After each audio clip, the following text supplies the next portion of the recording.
Makers Valley, Johannesburg is sinking in waste. Illegal dumping, infrequent collection, and crime perpetuate a sense of unease and piling waste within the city, all compounded by water scarcity, load shedding, and a lack of government funding. Unlike the problems with water and energy, this issue can be mitigated without a huge burden on the citizens of the Makers Valley.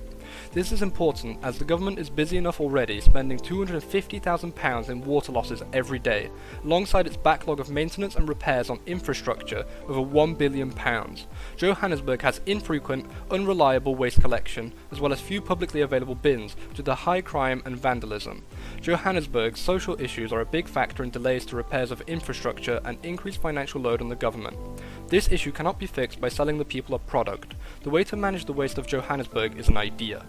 To combat the piling waste, the best thing to do would be to give the people a safe place to store waste between the infrequent collections. The disposal points must be easy to find and get to. If the locations are inconvenient, then people prefer to dump waste instead.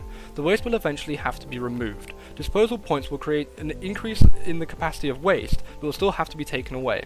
However, the waste in Johannesburg is collected by Pick It Up, and they would not be happy to get an increased workload, especially if the government didn't support a pay rise. This means that the disposal points must have an easy way to be collected by the public to take to pre-existing Pick It Up collection sites. Even if all of these issues are addressed, there is the issue of vandalism and misuse. You can greatly increase Johannesburg's capacity for storing waste by safely distributing bins across the city. The bins would be distributed to local businesses, meaning they could be stored overnight, when most criminal activity takes place. The cost is also a big factor. However, the waste of Johannesburg can be used to clean it up.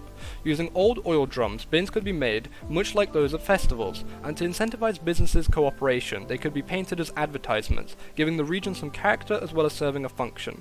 These oil drums are round and light, adding a ring of rubberized material near the top and bottom of the drum, such as scrap tires, would allow the bins to be rolled easily for storage and collection.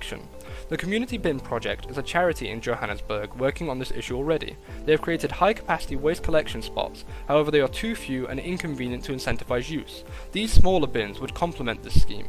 The bins are rollable and be placed to take advantage of the valley's geography, distributed to businesses on street corners, as these are areas where not only the most roads intersect, but seem to suffer disproportionately more from waste dumping, making it easy to roll the bins to the collection points and easy to roll them back up the hill when empty, although that might not be necessary if the charity would cooperate further and allow the use of their loader to redistribute the bins. The collection points would be relocated to points along the river where large amounts of waste is dumped. This allows the citizens of Makers Valley to take matters into their own hands with minimal cost, building a sense of community and a cleaner environment. This would reduce stress in the region and antisocial behaviour.